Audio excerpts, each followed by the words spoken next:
নমস্কার বন্ধুরা, ঝর্ণা কিচেন আপনাদের সবাইকে স্বাগত। আজকে আর একটা নতুন রেসিপি নিয়ে চলে এসেছি। ডিম নিয়েছি, ডিমের কোরমা বানাবো। তার জন্য এখানে 7টা ডিম নিয়েছি। তো ডিমগুলো সিদ্ধ করেছি, ঠান্ডা করে ছুলে নেব।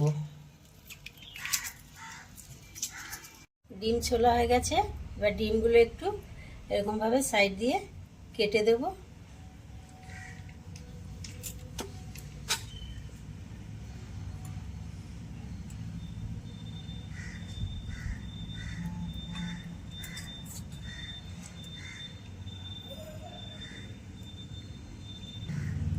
এইভাবে করে ডিমগুলো কেটে দিলে তেল মশলা খুব ভালো ঢুকবে ডিমের গায়ে। এবারে দিয়ে দেব সামান্য লবণ, অল্প একটু লাল লঙ্কার গুঁড়ো দিয়ে ভালো করে মেখে রেখে দেব ডিমটা। আর কয়েকটা কিশমিশ নিয়েছি, বেটে নেব। কড়াই বসিয়েছি, কড়াইতে দিয়ে দেব সাদা তেল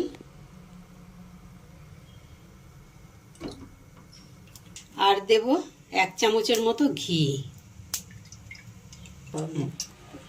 তেল ঘি গরম হয়ে গেছে, এবারে পেঁয়াজ ভেজে নেব। পেঁয়াজের খুব সুন্দর একটা কালার এসে গেছে। এটা বেরেস্তা ভাজছি, বেরেস্তাটা এবার তুলে নেব। আর বেরেস্তা ভাজার সময় গ্যাসের আগুনটা লোতে রেখে কিন্তু ভাজতে হবে, নালে বেরেস্তা পুড়ে গেলে টেস্টটা ভালো হবে না। বেরেস্তা ভাজা হয়ে গেছে, তুলে নেব।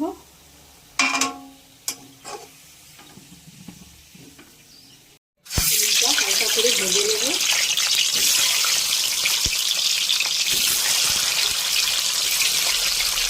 ভাজা হয়ে গেছে, তুলে নেব। একদম হালকা করে ডিম ভাজতে হবে। একটা তেজপাতা, 3টে এলাচ আর দারচিনি 3 টুকরো। এলাচটা কিন্তু মুখ ফাটিয়ে দিতে হবে, নালে গায়ে ছিটকাবে। দিয়ে দেবো পেঁয়াজ বাটা,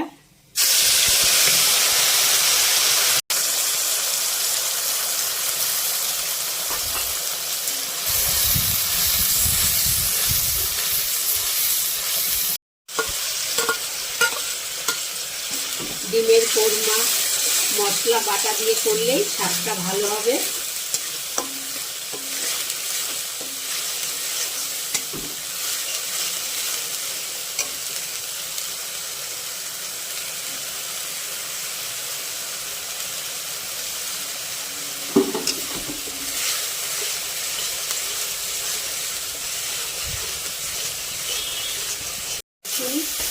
আদার কাঁচা গন্ধ চলে গেছে। এবারে দিয়ে দেব স্বাদ মতো লবণ, 1 চামচ ধনের গুঁড়া, সামান্য একটু জিরার গুঁড়া। জিরার গুঁড়ো না দিলেও হয়। সামান্য একটু জল দিয়ে মশলাটা কষাবো। এবার কালারের জন্য দেব সামান্য অল্প একটু কাশ্মীরি রেড চিলি পাউডার,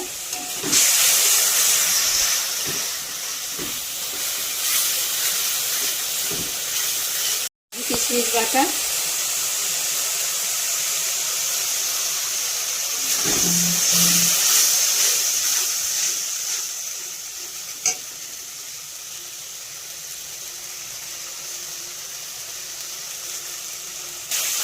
মিষ্টির ঝাঁকটা দিয়ে অল্প একটু জল দিয়ে দেব।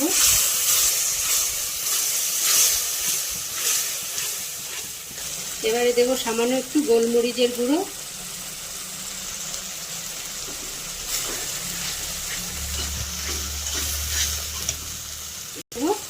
গরম মশলার গুঁড়ো 1/2 চামচ,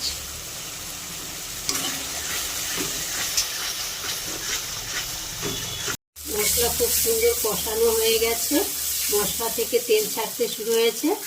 এবারে দিয়ে দেব 1/2 বাটি দুধ।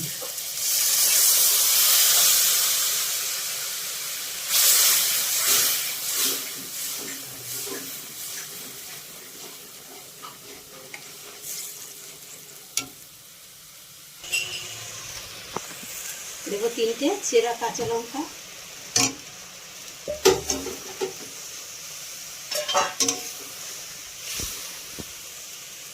এবার দিয়ে দেবো ভেজে রাখা ডিম,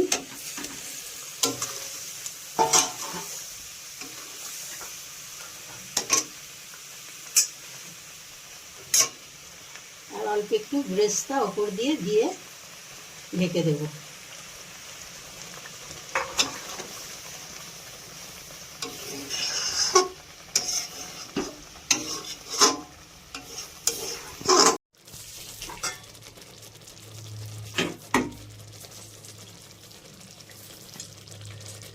ডিমের কোরমা হয়ে গেছে, এবারে আরেকটু ব্রেস্তা ওপর দিয়ে দেবো।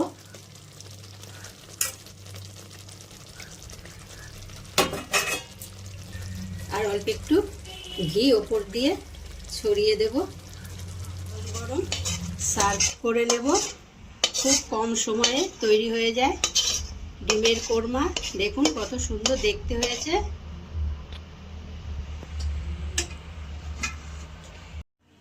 ফ্রাইড রাইস, পোলাও, রুটি, পরোটা, লুচি সব কিছুর সাথেই পরিবেশন করতে পারবেন। এই অবধি ছিল আমার ভিডিও। আশা করছি আপনাদের ভীষণ ভালো লেগেছে। ভালো লাগলে লাইক, কমেন্ট, শেয়ার, আর আমার চ্যানেল এখনো সাবস্ক্রাইব করা না থাকলে আমার চ্যানেলটি সাবস্ক্রাইব করে দেবেন। পাশে থাকা বেল বাটনটি অন করবেন, সবার আগে নোটিফিকেশন আপনাদের কাছে ঢুকবে।